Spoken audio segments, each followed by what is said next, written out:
Kid, and today I'm going to be reviewing the Samsung Galaxy S4. So guys, let's get started.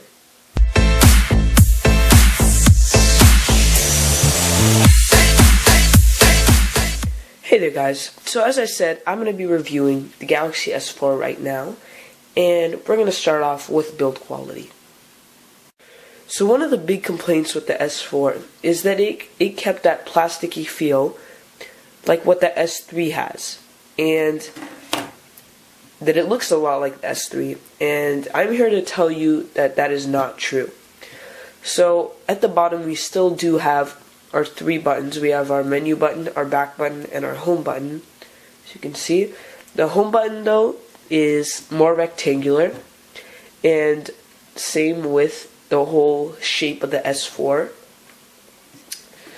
Yes, we do still have that plasticky feel. If we go to the back, we have our speakers, camera, and our flash. And if you turn to the sides are aluminum now instead of plastic. So when you're holding the device, you have a better grip in the hand. Of course, we still do have our removable battery, which can be opened up from this corner right here, just taking it and pulling it out. 2000, and I'll talk about the battery later. Our micro SD card slot right here, and our SIM card slot right over there. So let's pop the back on right now. So talking about all the stuff you have on here, down here we have our USB port for charging. At the top we have our 3.5mm headphone jack. Our power button, as always, on the left. As I already said, the home button, menu button, back button, and volume rocker over here.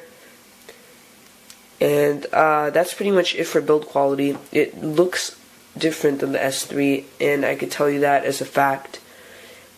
And yeah, let's move on to the screen. So this is a 1920 by 1080p screen, Super AMOLED, made by Samsung.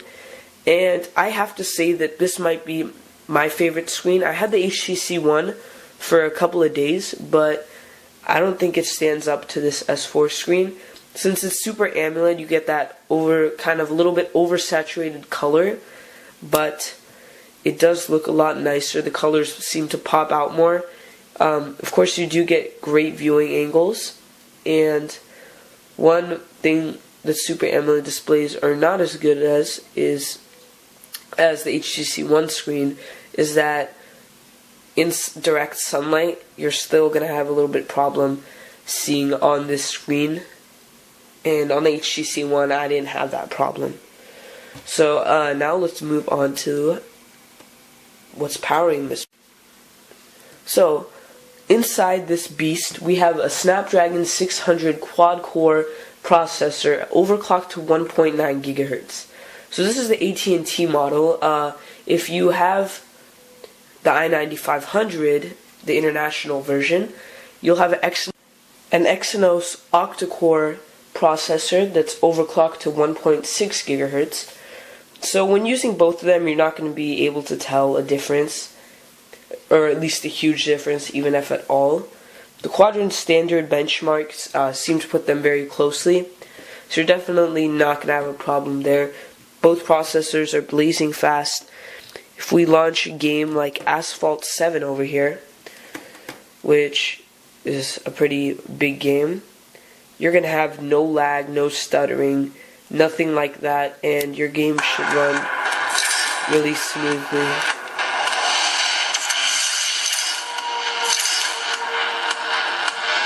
As you can see, it runs really good. And we'll start a game quickly right here.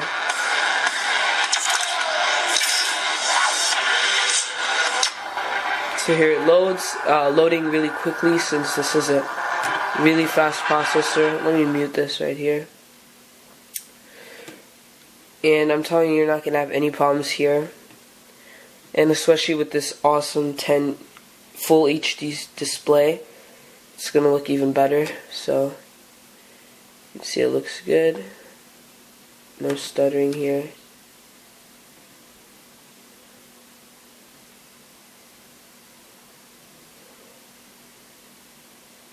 And yeah, so gaming is fine and very fast. So you're probably thinking, if this has such a great screen and such a great processor and all those software features that I'll be covering in a little bit, how is the battery life on this thing?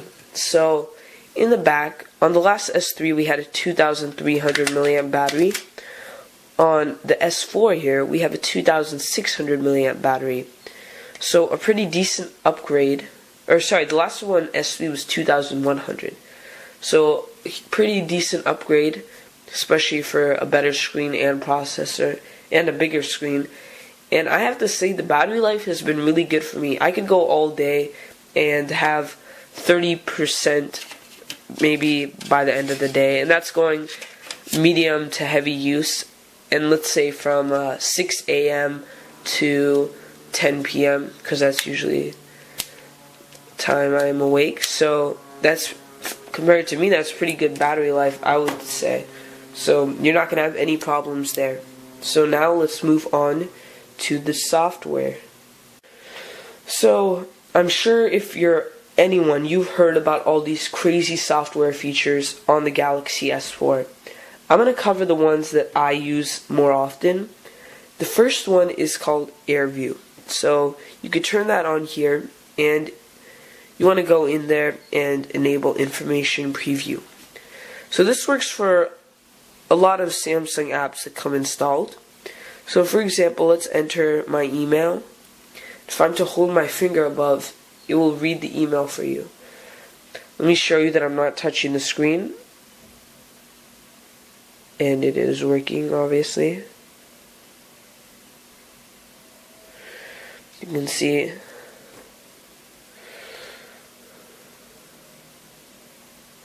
working really great.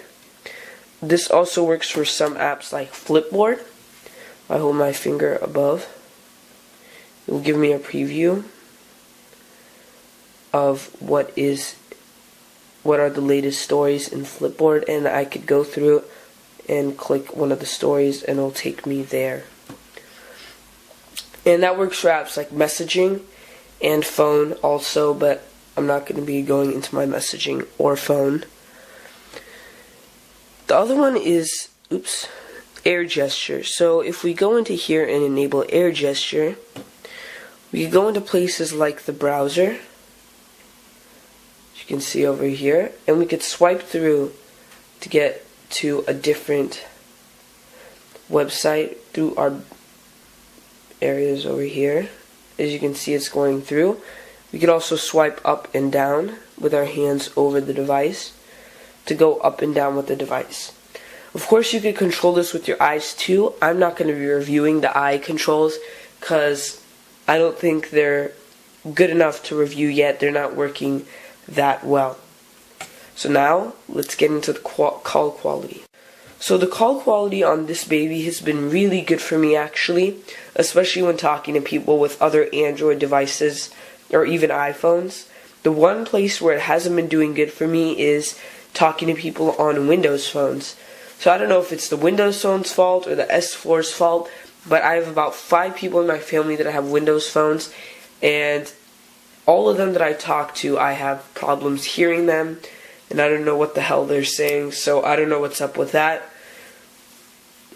I don't think it's the Windows phone's fault, so it's probably something with the S4, and hopefully it will be fixed maybe with a software update, because I don't think it has to do with anything internally. So now let's move on to what a lot of people love, the camera.